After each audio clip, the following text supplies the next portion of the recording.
Hello and welcome to the Pond Zone. I'm John, your host, and today we're going to show you how to clean and maintain your brand new Alpine EcoSphere pond pump. Just like a car motor, this pump requires periodic maintenance in order to keep it running smoothly and increase the life of the pump. Once it's in your pond, it will begin to accumulate dirt, debris, calcium, lime, and other mineral deposits.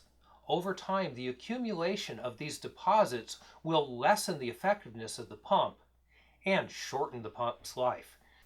By performing the simple maintenance techniques that we're going to show you here today, your pump will overcome these deposits, increase the efficiency, and greatly lengthen the life of the pump.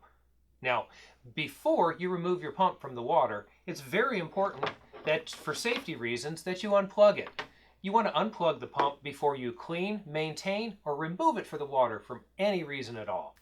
How often should you clean or maintain your pump?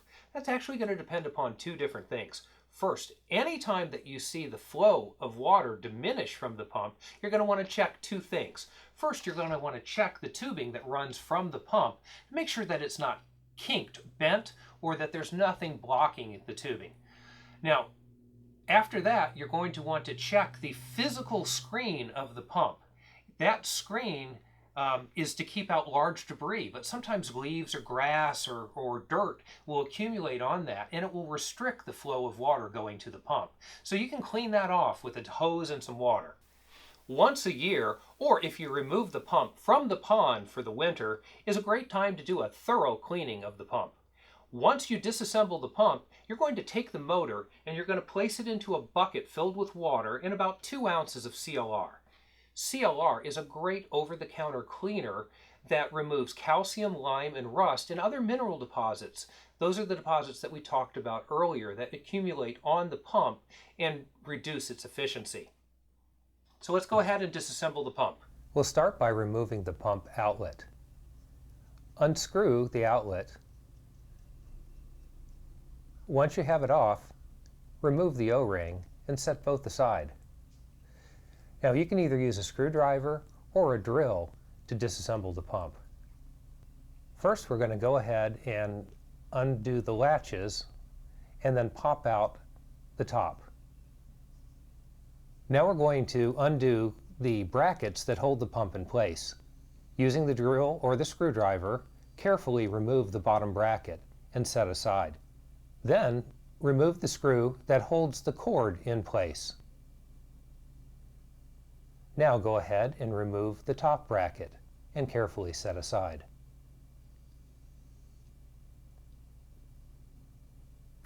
Lift the pump from the case and set that case aside. Using the drill or screwdriver, remove the 4 screws on the pump and then pull off the volute.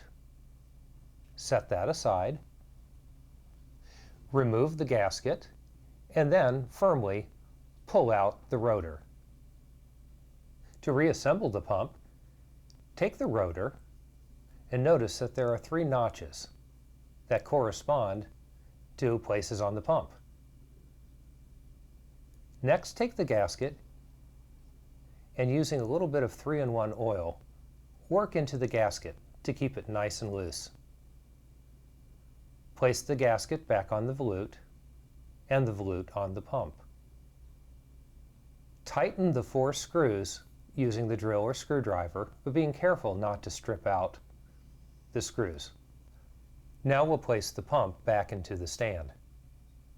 Place the pump aligning the outlet with the notch in the stand. Attach the bottom bracket, being careful not to over-tighten the screw, and then attach the top bracket. Reattach the screw that holds the cord in place.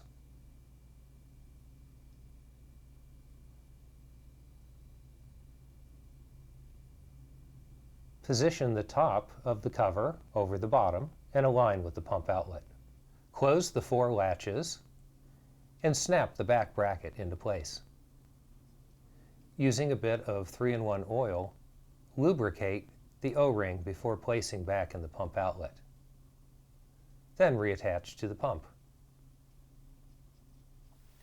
Once the pump has been assembled, it's time to place it back into the pond. Position the pump, attach the tubing, before you plug it back into the outlet. Also, it's a great idea to elevate the pump up slightly from the bottom of the pond. You can use bricks or concrete blocks or something, just enough to elevate it so that debris and dirt don't get in and clog the pump up. We hope that this video will help you keep your Alpine EcoSphere pump running smoothly for many years to come. Additional troubleshooting and service information is available in the instruction manual that came with your pump. That's all our time for now. Thanks for watching the Pond Zone, and we'll see you next time.